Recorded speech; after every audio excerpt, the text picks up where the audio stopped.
Magandang araw sa lahat.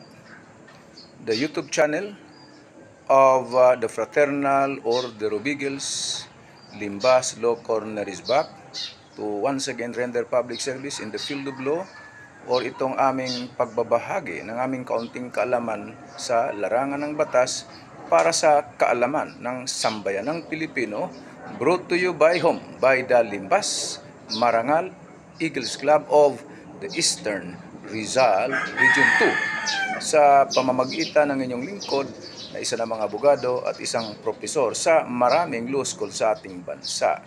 The topic, barangay na naman.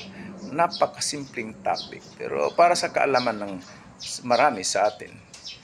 Ito, nag-message sa akin kasi nagreklamo, nagsampa ng reklamo sa barangay. Sinabihan siya doon sa tanggapan ng barangay. Dapat po, ma'am, ay ang reklamo mo ay in writing or dapat nakasulat. Okay, masama ba kung nakasulat? Ay, hindi. Maganda nga kung nakasulat yung reklamo. Pero kailangan ba talaga na nakasulat pag nagreklamo sa barangay? The answer is no.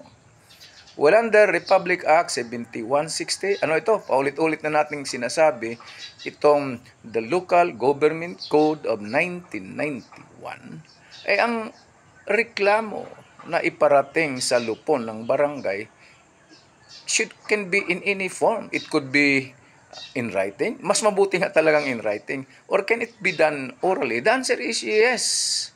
Pero maging in writing din kasi papapirmahin yung tao doon, ano yung reklamo niya.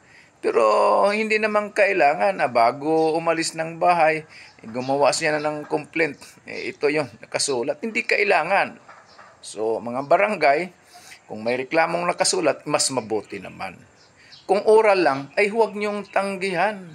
Huwag niyong sabihin, ay bumalik ka sa bahay, gumawa ka ng complaint affidavit. Hindi yan kailangan sa ating batas. Anong batas? Republic Act 7160, the Local Government Code of 1991. Okay. Maraming salamat mga sambayan ng Pilipino sa inyong pagtangkilik sa aming programa ng Limbas Marangal Eagles Club of the Eastern Rizal Region 2. Magandang araw sa lahat.